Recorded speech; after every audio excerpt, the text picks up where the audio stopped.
नमस्कार मैत्रिणींनो, आम्ही बहिणी आपल्या चॅनलमध्ये तुमच्या सर्वांचे मनापासून स्वागत। तर बघा, आज आईला खाऊ वाटत होता ढोकळा। मग आई म्हणाली की मला आज ढोकळा खाऊ वाटत आहे, दुसरं काही करू नको, ढोकळा कर। मग बघा, मी 1-2 तासापूर्वी असं ढोकळ्याचं पीठ भिजू घातलेलं होतं। मी 2 वाटी बेसन घेतलं आणि नंतर भिजू घातलं आणि नंतर एक इनो घातला, लिंबू पिळला, सोडा घातला आणि 1-2 तास मी भिजून ठेवलं। तर बघा, इथे एक भांडं घेतलं मी आणि त्या भांड्यामध्ये मी तेल लावून घेतलेलं आहे आणि त्या भांड्यामध्ये मी हे सर्व काही पीठ घातलेलं आहे। तर बघा, आता आपण ठेवूया ढोकळा तयार करण्यासाठी। तर बघा, एक कढई घेतली, कढईमध्ये मी 1 तांब्या पाणी ओतलं आणि पूर्णपणे हे बेसन पीठ मी या भांड्यामध्ये ओतून घेतलेलं आहे। थोडी चवीसाठी तुम्ही साखरही घालू शकता आणि कडलेलं तेलही 2 चमचे घाला, म्हणजे ढोकळा खुसखुशीत होतो। आणि अशा पद्धतीने मी कढईमध्ये पाणी घेतलं आणि त्याच्यावरती एक ताटली ठेवून आणि मग त्याच्यावर भांडं ठेवलेलं आहे। आणि आता हा ढोकळा आपल्याला 15 ते 20 मिनिटं ठेवायचा आहे आणि नंतर आपण बघायचा आहे तयार झाला का नाही। तर बघा, अशा पद्धतीने 15 मिनिटं होऊन गेले। ढोकळा सुंदर असा तयार झालेला आहे, लुसलुसीत झालेला आहे। तुम्ही बघू शकता मैत्रिणींनो, अशा पद्धतीने तुम्ही तुमच्या घरी करू शकता। लहान मुलांना तुम्ही तुमच्या देऊ शकता, कारण आता उन्हाळ्याचे दिवस आहेत, चपाती भाकरी आपल्याला खाऊ वाटत नाही, काहीतरी चमचमीत पदार्थ आपल्याला खाऊ वाटतात।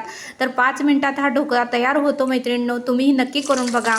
तर बघा, आता फोडणीसाठी मी तेल घातलेलं आहे, मोहरी घातलेली आहे, मिरच्या घातलेल्या आहे, कढीपत्ता घातलेला आहे। आईला जास्त ऑइली आवडत नाही, त्यामुळे मी तेल कमी घातलेलं आहे। आता थोडीशी चवीपुरती साखर ही फोडणीमध्ये घातलेली आहे।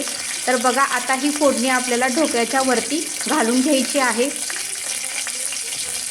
काही जण तोतरे बसू नये म्हणून साखरेचं पाणीही ओततात, कोणाला आवडतं कोणाला नाही। आईला आवडत नाही म्हणून मी घातलेलं नाही आहे। तर अशा पद्धतीने मी फोडणी ढोकळ्यावर घातलेली आहे। ढोकळा सुंदर आणि खुसखुशीत आणि खमंग झालेला आहे मैत्रिणींनो, खूप चविष्ट झालेला आहे।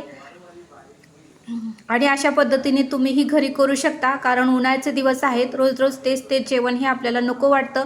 बाहेरचं खायचंही आता काही ना काही बाहेर प्रॉब्लेम चालूच आहेत। तर अशा पद्धतीने बघा, आईला ढोकळा दिलेला आहे, खा की बघ बरं, हां दाख। तर बघा, आईला ही ढोकळा खूप आवडला आहे। आई म्हणत आहे खूप छान झालेला आहे, खूप सुंदर झालेला आहे आणि तिने ढोकळ्याची टेस्ट केलेली आहे, तिला खूप आवडलेला आहे। मला चांगला जमतो, त्यामुळे ती नेहमी म्हणते की तू ढोकळा बनव। आणि अशा पद्धतीने तिला खूप ढोकळा आवडलेला आहे, तिने ही ढोकळा खाल्लेला आहे। बघा मैत्रिणींनो, तुम्हीही तुमच्या घरी अशा पद्धतीने ढोकळा बनवू शकता। रेसिपी ही खूप सोपी आहे, काहीही अवघड नाही, तुम्ही घरच्या घरी हा ढोकळा बनवू शकता। तर बघा, मी ही ढोकळ्याची टेस्ट केलेली आहे, खूप सुंदर आणि छान असा ढोकळा झालेला आहे। तर मैत्रिणींनो, भेटूया अशाच एका नेक्स्ट व्हिडिओमध्ये, बाय।